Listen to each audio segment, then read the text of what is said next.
Hello बच्चों, मैं प्रवीण मिश्रा, आपका फिजिकल टीचर। हम लोग 11th को एंड कर चुके हैं और 12th में जा रहे हैं। 11th को के बाद जो 12th में हम लोग शिफ्ट कर रहे हैं,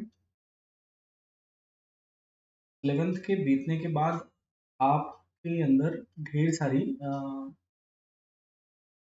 उत- ढेर सारा उत्साह भी हो सकता है और कुछ आपके अंदर रिग्रेट भी हो सकते हैं आप कि 11th में जो हमने पढ़ाई किया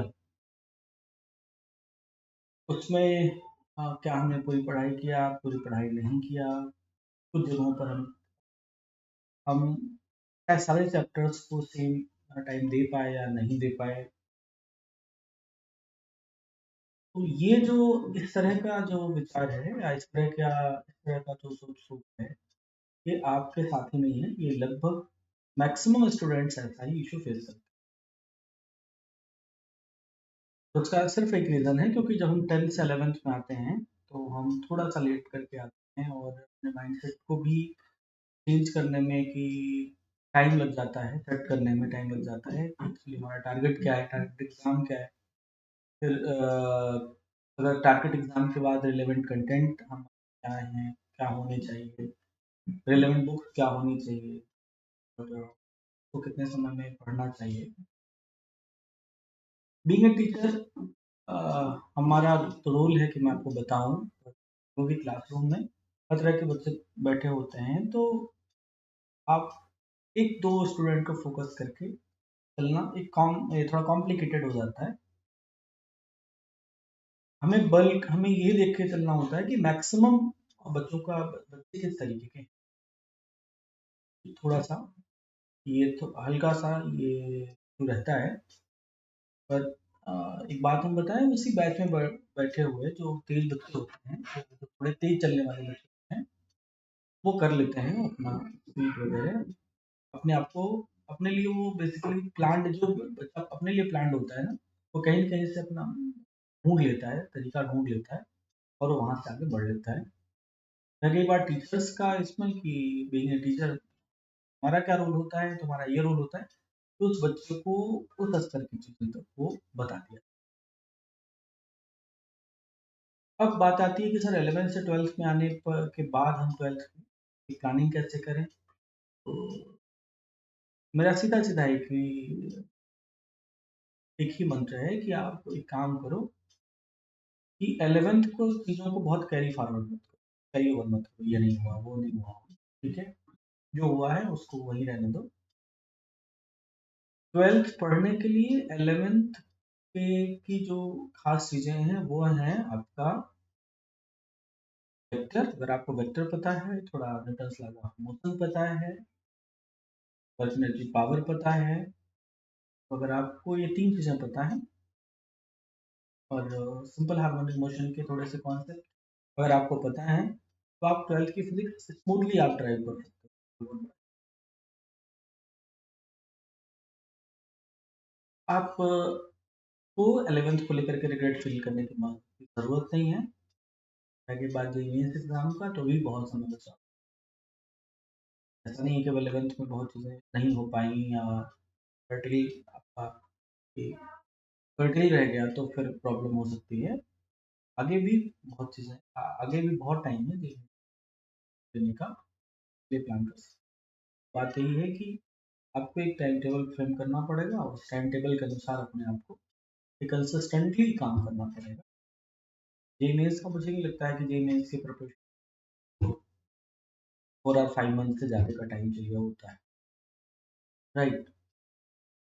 12th की स्टार्टिंग हम लोग एक अच्छे फ्रेश माइंडसेट के साथ करते हैं, एनर्जेटिक वे में करते हैं।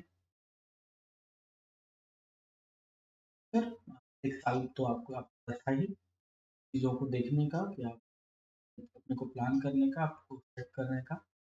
बस हाँ, अभी थोड़ा-सा जो आपका बहकता हुआ मन है उसको रोकिए। आपकी सेकंड हैबिट अच्छी हो जानी चाहिए, अच्छा होना चाहिए।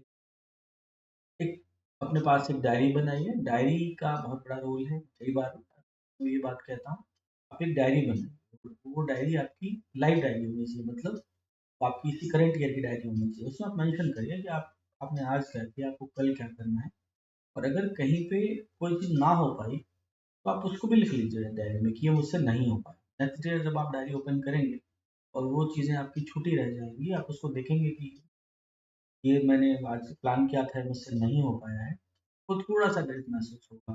फिर अपने आप को आप अपना जो अगले दिन की पढ़ाई है उसका और प्लान वे में करें।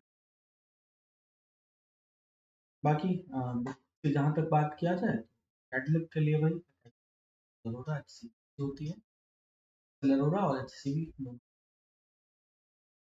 यही की बात आती है, ये मेंस एडवांस की बात।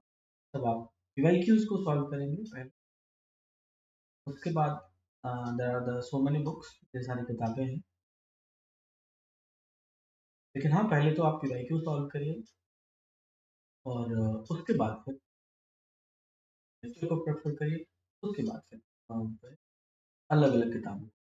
पर पहला तो आप क्वेश्चंस को दूसरी बात एक और कि आप कोई भी चीज़ पढ़िए तो थोड़ी गहराई में पढ़िए। इलेक्ट्रोस्टैटिक स्टार्ट कर रहे हैं, तो एटलीस्ट आप जानिए तो सही कि इलेक्ट्रोस्टैटिक आया कहाँ से? क्यों इलेक्ट्रोस्टैटिक बना? उन्होंने ऐसे कौन-कौन से साइंटिस्ट हैं जिन्होंने उसका कंट्रीब्यूशन, थोड़ा बहुत अगर आप इस चीज़ों को पढ़ते हैं तो आपका लगाव बढ़ जाता है। बट ऑब्वियस है आप उसको ज़्यादा टाइम देंगे और जिसको ज़्यादा टाइम देंगे उसका अंडरस्टैंडिंग बेहतर होगा।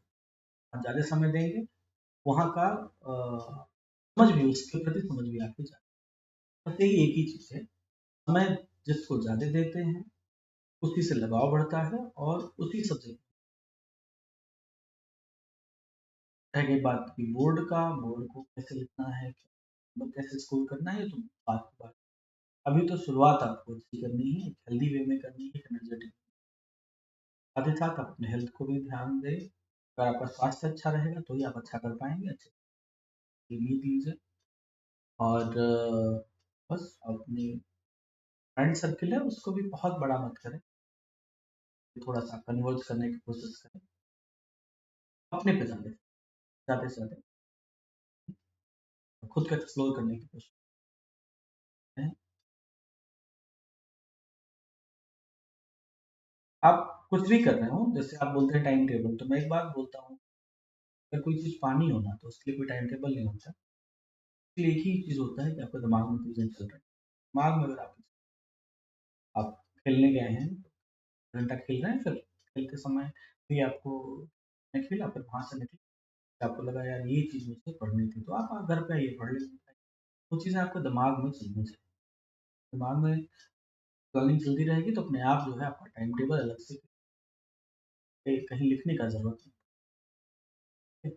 तो फिर मिलते हैं क्लासेस में अपने।